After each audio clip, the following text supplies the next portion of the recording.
Hello student, I am Ajay sir and welcome to my channel Simplest Physics by AC। तो आज हम लोग पढ़ेंगे sixth lecture of rotational dynamic. Rotational dynamic.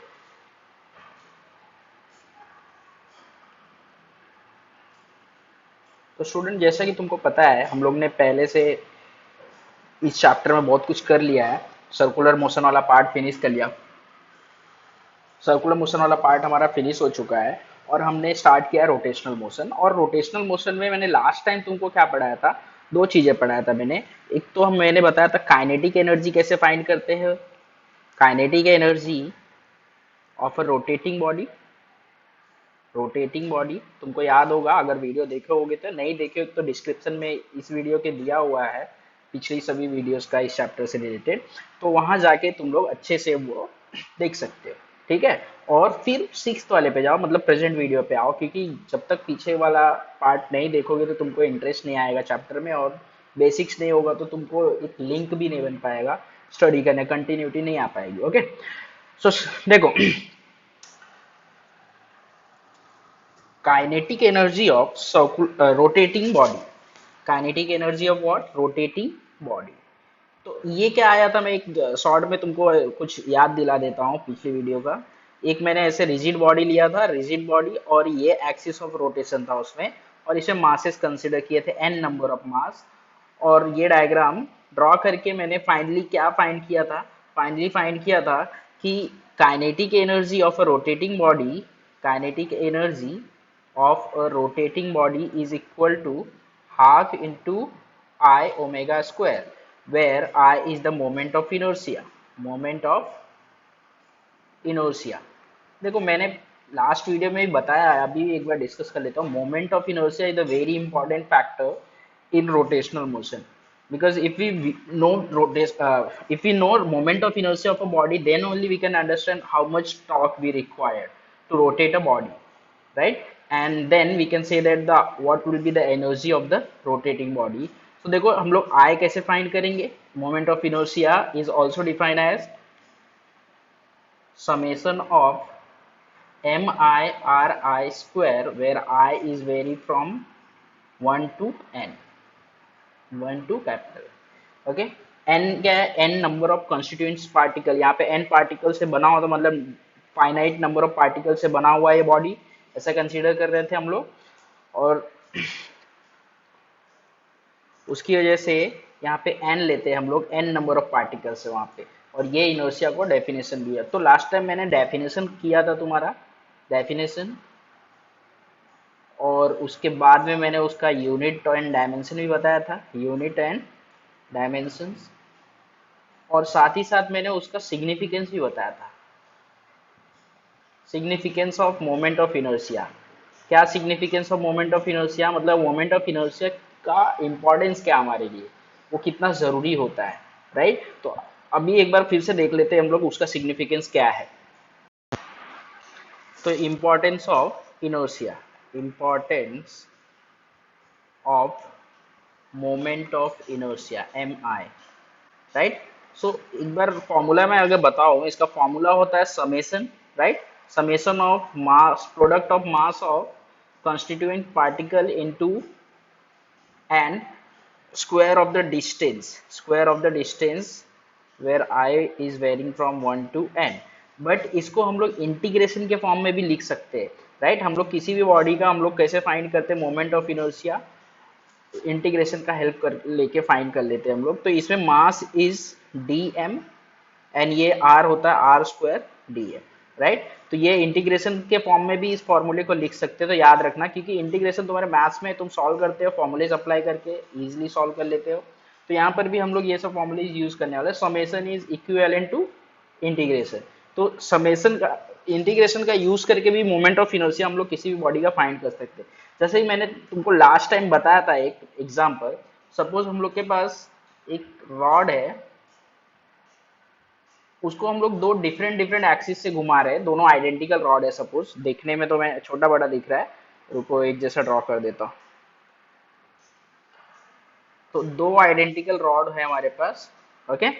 सो एक में जो हम लोगों ने लिया है एक्सिस ऑफ रोटेशन, वो सेंटर से पास हो रहा है और परपेंडिकुलर टू द रॉड है।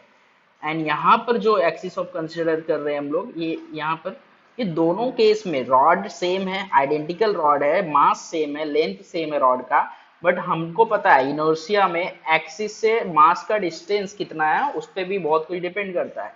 तो कहने का मतलब अगर इसके along moment of inertia I2 आता है हमारा वैल्यू, इसके अलोंग I1 आता है, तो I2 will be greater than I1। अब ये कैसे हो सकता है, देखो तुम लोग, क्या होता है इनर्शिया का फॉर्मूला, डिस्टेंस इंटू डिस्टेंस का स्क्वायर इंटू मास। तो यहाँ पे देख सकते हो तुम, सेंटर ऑफ मास का डिस्टेंस बढ़ गया है, सेंटर ऑफ मास का डिस्टेंस बढ़ गया है, यहाँ पे सेंटर ऑफ मास पर ही एक्सिस था, डिस्टेंस ना के बराबर, मतलब बैलेंस कंडीशन में था ये। तो इस पे हम लोगों को टॉर्क कम लगेगा, इस पे क्या लगेगा, टॉर्क। मतलब टॉर्क होता है क्या भाई, torque is the force which is responsible for a rotation of a body. Simple word में याद रखो, torque is a force which is responsible for a rotation of a body. अब इसका साइंटिफिक डेफिनेशन मैं आगे डिस्क्राइब करने वाला हूँ, बट अंडरस्टैंडिंग के तौर पे एक ऐसा फोर्स होता है टॉर्क जिसकी वजह से बॉडी रोटेट करती है। समझ गए? चलो आगे हम लोग मोमेंट ऑफ इनर्शिया ये सब तो हम लोगों ने लास्ट टाइम में कर लिया था। आज हम लोग ना एक दो शेप का फाइंड करेंगे मोमेंट ऑफ इनर्शिया, और तुमको मैं बताऊंगा कैसे फाइंड करते हैं। ओके, तो सबसे पहले हम लोग फाइंड करेंगे moment of inertia of a ring. Moment of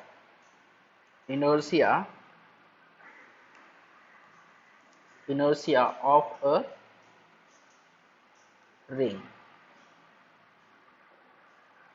देखो रिंग की जब बात आती है ना, रिंग एक ऐसा ऑब्जेक्ट होता है जिसमें हम लोग बोल सकते हैं रिंग में जो थिकनेस होता है रिंग का वो ना के बराबर होता है, नेग्लिजिबल थिकनेस वाला ऑब्जेक्ट होता है, सर्कुलर ऑब्जेक्ट। और जहां पर ना एक फिक्स डिस्टेंस पर, मतलब एक फिक्स डिस्टेंस पर यहाँ पर क्या होता है, सभी मास कॉन्सेंट्रेटेड होते हैं।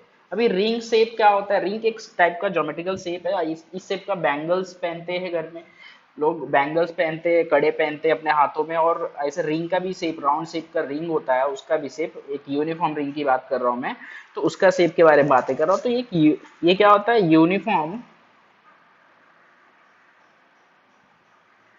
Uniform circular object, uniform circular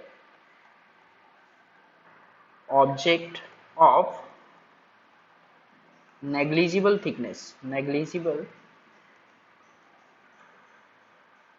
thickness where its total mass is situated on a fixed distance from the center।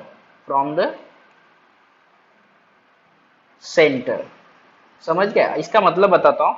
ये देखो रिंग क्या होता है, एक ऐसा ऑब्जेक्ट होता है सर्कुलर शेप का, जहां पर उसका टोटल मास, देखो टोटल मास कहाँ पर है उसका, अगर मैं देखूं टोटल मास की बात करूं तो ये टोटल मास देखो ये लाइन पे, ये इसके सर्कमफेरेंस पर होता है, राइट? सर्कमफेरेंस पे बीच में कुछ भी मास नहीं होता, तुमको ही पता है। तो ये रिंग एक शेप है जिसमें कि टोटल मास कहाँ पे डिस्ट्रीब्यूटेड होता है, उसके एक फिक्स डिस्टेंस पर डिस्ट्रीब्यूटेड होता है। समझ गए? तो ये रिंग क्या होता है ये मैंने बताया, मोमेंट ऑफ इनर्शिया अभी तक नहीं बताया। तो हम लोग देख सकते हैं कि हम लोग समझ सकते हैं कि इसका mass, let M be the total mass of the ring, total mass of ring, and r is the radius of the ring, right? हो गया? अब इसके बाद में इसमें बताता हूँ, देखो। सो यहाँ पे रेडियस ही डिस्टेंस हो गया मास का, इसको हम लोग बोल सकते हैं distance from the axis, distance of mass from the centre.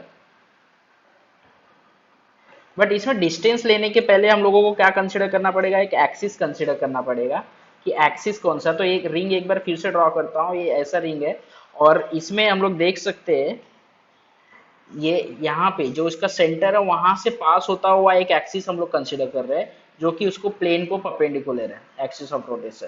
तो ये क्या है, axis of rotation which is perpendicular to the plane of the ring, perpendicular to the plane of the ring. देखो इस टाइप के क्वेश्चन में ना तुमको बहुत अच्छे डिस्क्राइब करना पड़ता है कि व्हाट एक्सिस का पोजीशन क्या है with respect to body, right, parallel है, परपेंडिकुलर है, और किस पॉइंट से पास हो रहा है। तो हम लोग यही चीज हम लोग लिखने वाले हैं अभी मोमेंट ऑफ इनर्शिया फाइंड करने के लिए। Moment of inertia of a ring is okay. तो let consider ring of mass m, जैसा मैंने पहले लिखा है फिर से प्रॉपर्ली डिस्क्राइब कर रहा हूं। मास m and radius r is rotating about the axis which is perpendicular to the plane of the ring, and passing through the center of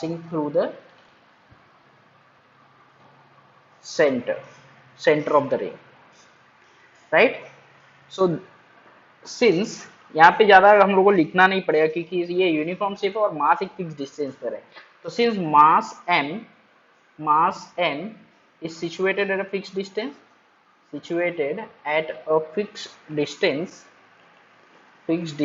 r from the axis, therefore by the definition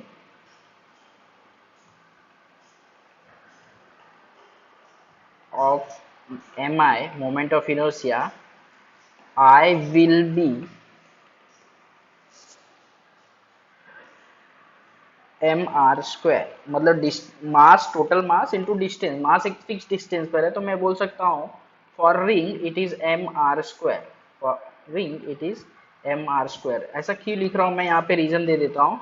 ऐसा इसलिए लिख रहा हूँ कि अगर हम लोग लिखते थे integration of r square d m, तो इसका जो वैल्यू आता ना हमको यही आता था, एम आर स्क्वायर के बराबर ही आता, कुछ एक्स्ट्रा नहीं आता था, राइट। तो इनर रिंग में ऐसा क्यों होता है तुम समझ गया ना। देखो यहाँ पे डायग्राम में एक फिक्स डिस्टेंस पर है आर और सभी मास छोटे छोटे, अगर मास मैं डीएम कंसिडर करता, जो डायग्राम अभी लिखा मैंने डीएम कंसिडर करूं, और वो सभी डीएम कहाँ आर डिस्टेंस पर है, राइट। यहाँ पर देख सकते हो तुम सभी डीएम कहाँ है आर डिस्टेंस पर है, तो ये कैपिटल आर अगर ले रहे तो आर तो बाहर आ जाएगा आर स्क्वायर, और यहाँ पे बचेगा डीएम का इंटीग्रेशन क्या होता है, मास होता है। तो समझ गए। और एक रिंग के लिए इतना इजी है थोड़ा लिखना, लेकिन इसके बाद हम लोग डिस्क का फाइंड कर रहे हैं तो डिस्क में देखेंगे थोड़ा हम लोग को कैसे डील करना पड़ता है। तो एक मेथड है कि क्या मेथड है मोमेंट ऑफ इनर्शिया फाइंड करने का, बाय यूजिंग इंटीग्रेशन। बट यहाँ पे एक सिंपल केस था इसीलिए इंटीग्रेशन का बहुत बड़ा यूज नहीं हुआ हमारे लिए। तो नेक्स्ट हम लोग फाइंड करने जा रहे हैं कि डिस्क का moment of inertia about an axis passing through the centre and perpendicular to the plane of the disc. जैसे रिंग में एक्सिस जो चूज किया था वही चूज करेंगे हम लोग कहाँ पर, अपने डिस्क वाले केस में, राइट। तो चलो फाइंड करते हैं। तो moment of inertia of disc find करने के लिए देखो, moment of inertia of a disk, okay, of a disk।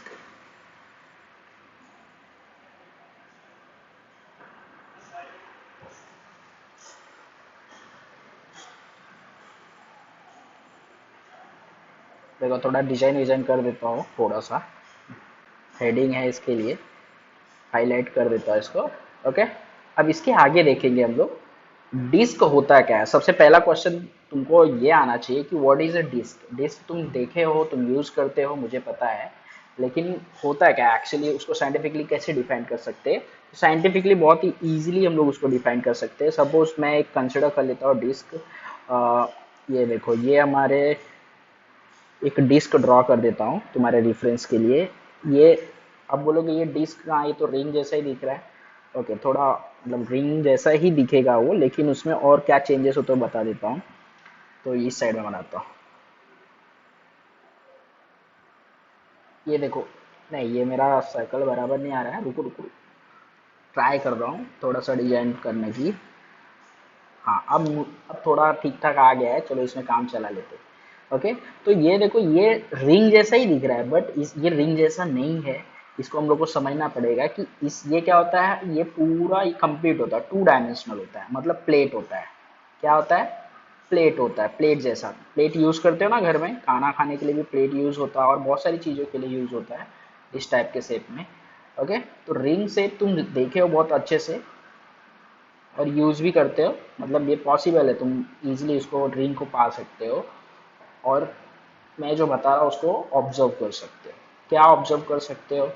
तुम देखो, तुम जैसे एक प्लेट ले लो सर्कुलर शेप वाला, उस प्लेट को एक एक्सिस सेलेक्ट करो, ये उसके सेंटर से पास होना चाहिए वो एक्सिस इस प्लेट का। और इस एक्सिस से ऐसे, मतलब यहाँ पे नीचे साइड में ना उंगली रखो अपनी और इसको रोटेट करने की कोशिश करो, राइट। ये एक एग्जांपल हो गया। अब इसके बाद दूसरी जगह पे कहीं पर उंगली रख के रोटेट करने की कोशिश करो, इसके नीचे सपोज इस पॉइंट के नीचे रख दो उंगली और रोटेट करने की कोशिश करो। मतलब एक डिस्क को डिफरेंट डिफरेंट एक्सिस से रोटेट कर सकते। और हम ये ऑब्जर्व भी करेंगे कि डिफरेंट डिफरेंट एक्सिस के केस में क्या हो रहा है कि डिफरेंट डिफरेंट ऑब्जर्वेशन मिल रहा है। सबसे बड़ी बात ये है, ऑब्जर्वेशन मतलब डिफरेंट डिफरेंट फोर्स अप्लाई करना पड़ रहा है। तुम यहाँ पर रखोगे एकदम मिडल में ना, तो तुमको बैलेंस करना इजी होता है। इस पॉइंट पे सेंटर पे रख के अगर उसको रोटेट करते हो तो बहुत इजी होता है। और किसी अदर पॉइंट पे रखते हो तो उतना इजी नहीं होता है जितना सेंटर से पास होता हुआ एक्सिस पर रहता है। तो ये कंसिडर कर लेता हूँ पॉइंट ओ है, और ये क्या है, डिस्क है। ओके, तो ये तो मैं तुमको एक्सप्लेन करने के लिए डायग्राम बना दिया। तो ये डिस्क होता है क्या? Disc is a two dimensional two dimensional object of negligible thickness। इसमें थिकनेस हम लोग क्या कंसिडर कर रहे हैं? नेग्लिजिबल, ना के बराबर थिकनेस है, सिंगल प्लेट जैसा है। अब इसमें और क्या चीजें याद रखनी तुमको? यूनिफॉर्म होना चाहिए। ये क्या होना चाहिए? यूनिफॉर्म डिस्क कब होती है? यूनिफॉर्म डिस्क हम लोग कब बोलते हैं? जब डिस्क जो बनी हुई है, डिस्क पे mass per unit area, when mass per unit area is same and its composition का मतलब क्या होता है? इसका जो मटेरियल है, इस जो भी डिस्क हम लोग कंसिडर कर रहे हैं, उस डिस्क को का जो मटेरियल होना चाहिए, जिस मटेरियल से मिलके बना हुआ है, राइट, वो मटेरियल सेम होना चाहिए। लाइक स्टील का है तो स्टील का ही डिस्क होना चाहिए, पूरा डिस्क, कहीं पर भी दूसरा कोई मटेरियल नहीं होना चाहिए। एंड उसका सभी जगह पे यूनिफॉर्म मास होना चाहिए, मतलब डिस्ट्रीब्यूशन ऑफ मास क्या होना चाहिए? सेम होना चाहिए। And composition should be same throughout the disc, throughout the disc. पूरे डिस्क में क्या होना चाहिए? कंपोजिशन सेम होना चाहिए और मास पर यूनिट एरिया सेम होनी चाहिए। तो मास पर यूनिट एरिया को हम लोग डिफाइन कर लेते हैं सिग्मा। इसको बोलते हैं surface density, surface mass density, या सरफेस डेंसिटी शॉर्ट में बोल देता हूं मैं।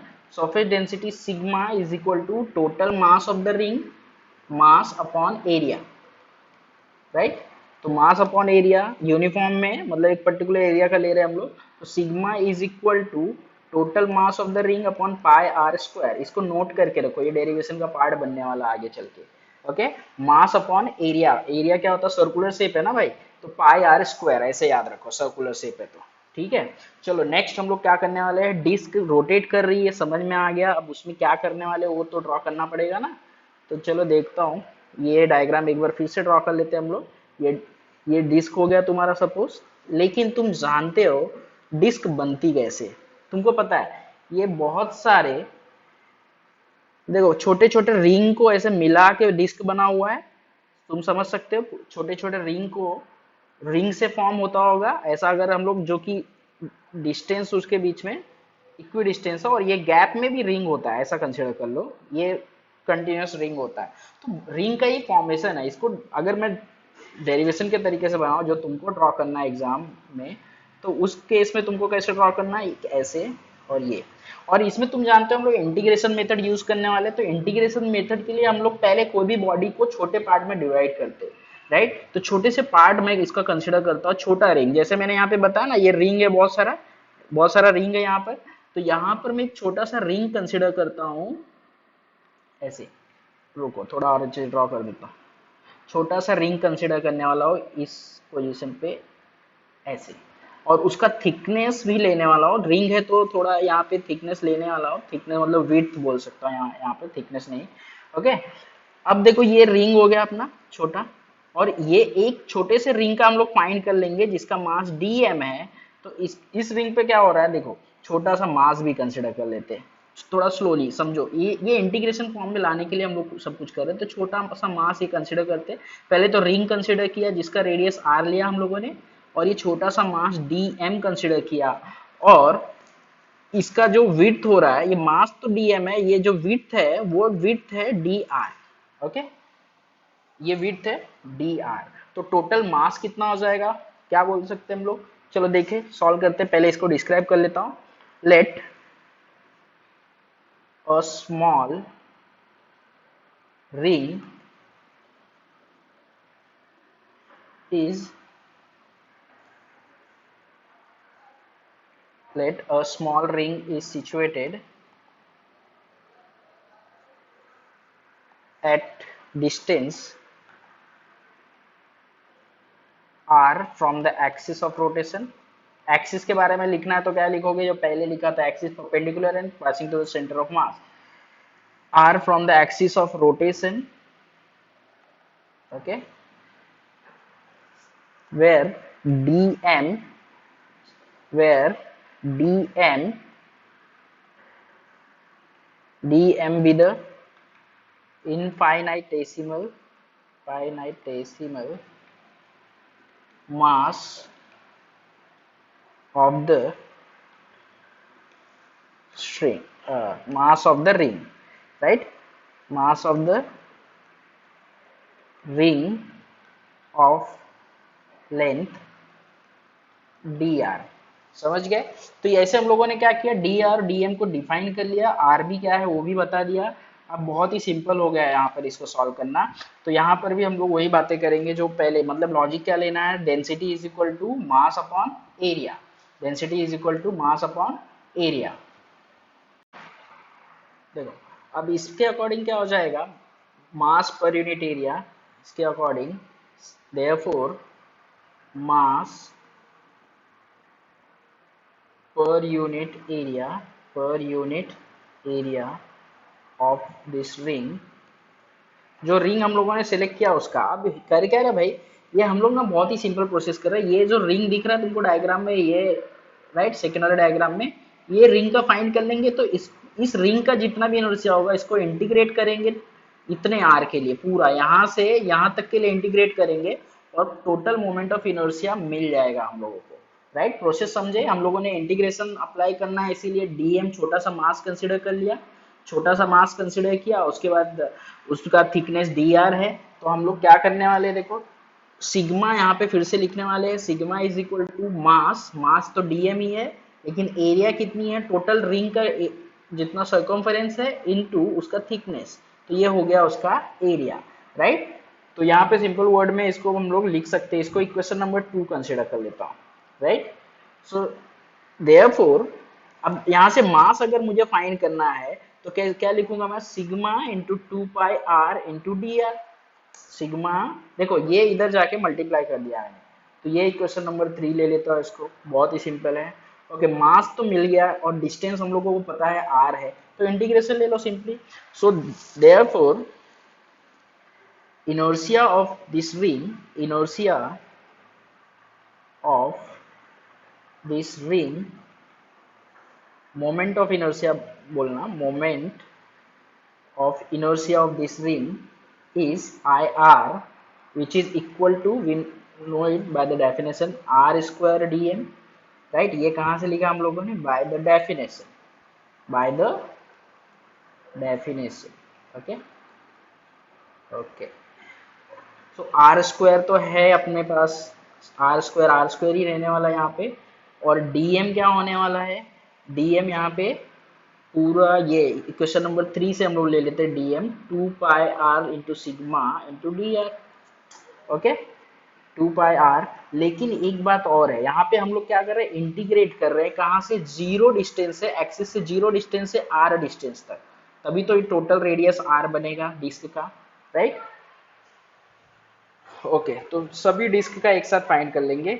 ओके, पहले हम लोग क्या करते हैं, रुक जाओ, सिंपल वर्ड में मैं इसको थोड़ा सा रिंग का अकेले लिखता हूँ एक बार, और फिर पहले मिक्स नहीं कर रहा कहने का मतलब। तो आई आर तो इतना आ गया हमारा, देखो ये आई आर हो गया equation number 4। Okay, equation number 4। फिर फॉर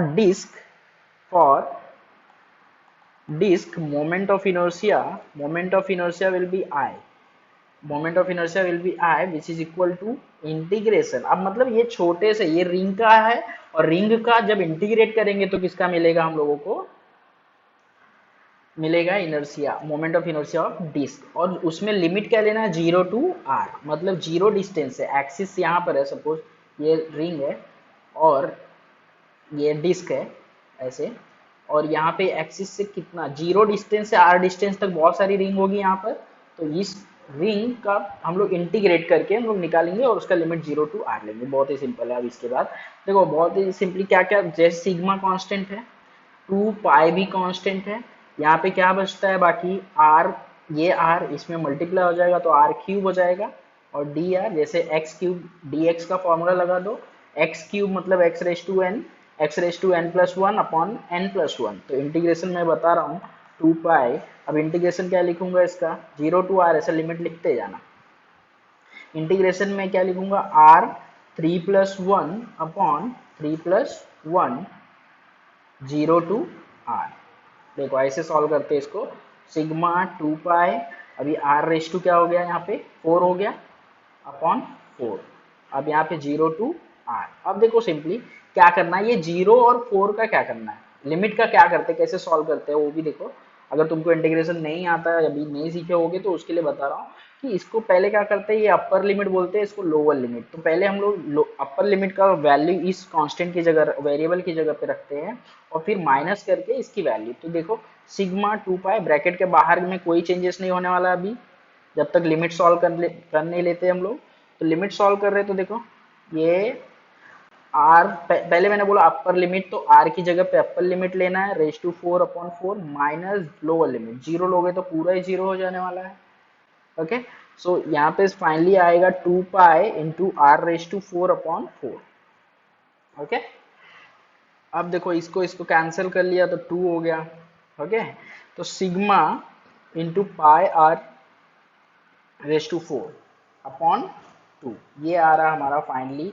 फाइनली मतलब अभी एक स्टेप बाकी है, इसको इक्वेशन नंबर 4 कंसिडर कर लेता हूँ। इक्वेशन नंबर कितना, इक्वेशन नंबर 5 लेते हैं, 5। देखो 5 कंसिडर कर लिया। Okay, very good. अब देखो इक्वेशन 1 और इक्वेशन 5, इक्वेशन 1 को पहले देखो, इक्वेशन 1 किधर गया भाई हमारा, हाँ ये इक्वेशन 1। देखो हम लोगों ने सिग्मा इज इक्वल टू क्या कंसिडर किया था, मास अपॉन एरिया। तो यहाँ पे so therefore substituting equation 1 in equation 5, equation 1 को 5 में सब्स्टिट्यूट करता हूँ, तो I is equal to sigma, क्या वैल्यू क्या है, मास अपॉन क्या था, पाई आर स्क्वायर इंटू जो यहाँ पे है पहले से, ये बचा हुआ पार्ट लिख दो, m r raise to 4/2। Very good. अब देखो pi pi cancel, r square भी कैंसिल, इधर 2, तो यहाँ पे क्या बचेगा हमारा, एम आर स्क्वायर अपॉन 2। तो फाइनली इनर्शिया आता है हमारा ये, तो इसको मैं ऐसे लिखता हूँ, half M R square. Okay, so this is moment of inertia, this is moment of inertia, this is moment of inertia, inertia of disk about an axis, an axis passing through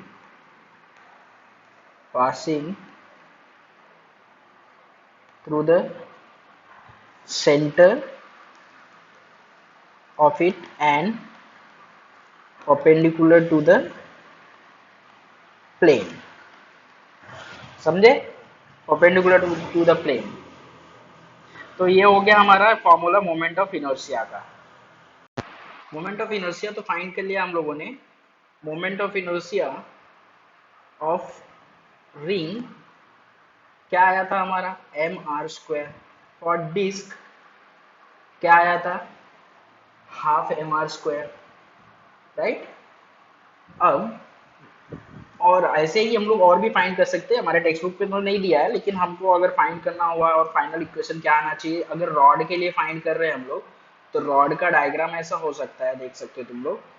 अगर नहीं पता है तो मैं बता देता हूँ। ये रॉड है, इसके थिकनेस पे मत जाना। तो हम लोगों ने ये सेंटर से पास होता हुआ एक एक्सिस कंसिडर किया है, और इसका फॉर्मूला आता है, इसको आई सी का नाम देता हूँ। सब सेंटर से पास हो रहा है ना, तो ये आई सी, ये भी I C of ring, I C of disc, I C of rod, ऐसे नाम लिख देता हूँ।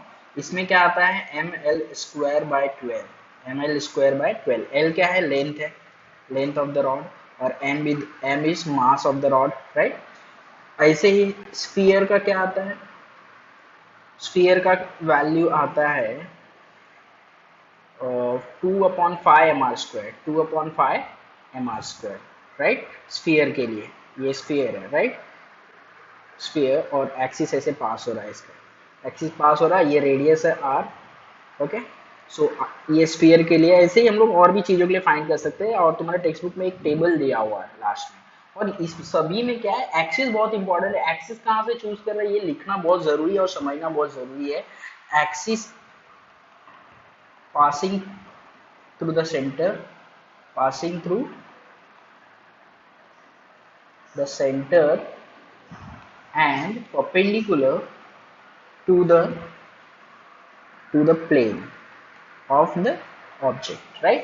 इसमें क्लियर रखना, एक्सिस बहुत ही इंपॉर्टेंट है। एक्सिस को डिस्क्राइब नहीं कर रहे हो मतलब मोमेंट ऑफ इनर्शिया तुम फाइंड नहीं कर सकते। बहुत ही सिंपल वर्ड में बोल रहा हूँ, ओके। ओके, नेक्स्ट अभी छोटा सा कंसेप्ट रहेगा, radius of gyration. Radius of gyration, इसको मैं बहुत ही शॉर्ट में एक्सप्लेन करूंगा, क्योंकि इसमें जितना लंबा खींचूंगा उतना लंबा खींचता चला जाएगा। तो बहुत ही सिंपल वर्ड में एक्सप्लेन करता हूँ, बहुत ही इजी तरीके से। जैसे तुम जानते हो ये रिंग है, ये रिंग है, और इसमें क्या होता है, ये सभी मास, ये जो मास है, ऐसे छोटे छोटे सभी मास कहाँ पर सिचुएटेड है, एक फिक्स डिस्टेंस पर। तो ये जब भी ऐसा होता है तो ये फिक्स डिस्टेंस पर मास सिचुएटेड है, तो इसको मैं के लिख सकता हूँ। के क्या बताता है, K is the radius of gyration, K is the radius of gyration. तो मोमेंट ऑफ इनर्शिया क्या हो जाएगा, मोमेंट ऑफ इनर्शिया इस केस में होता है, तुम जानते हो, एम आर स्क्वायर। एंड यहाँ पे आर को क्या लिया हम लोगों ने, के लिया। क्यों के लिया भाई, क्यों के लिया हम लोगों ने, क्यों के ले लिया, क्योंकि whole mass is situated at the fixed distance, whole mass is situated at the fixed distance, right।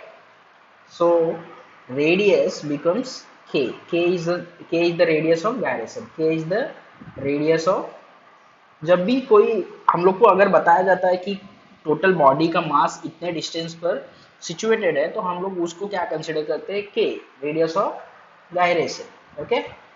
अभी नेक्स्ट पार्ट में हम लोग इसको डिस्क्राइब कर लेते हैं थोड़ा, ओके। यहाँ पे लिखता हूँ, I is equal to m k square, therefore k square is equal to I upon m, therefore k is equal to what, inertia upon. तो मेंस मैं क्या बोल सकता, ये कहाँ यूज आ सकता है, तुम भी सोच रहे होगे ना, ये मतलब इसको कि इनर्शिया फाइंड करना है तो रेडियस पता होना चाहिए, तो पता ही है। लेकिन जब हम लोग इसकी बात कर रहे हैं तो ये कहाँ पर यूज होता है, तुम तो सोच रहे होगे अभी तक।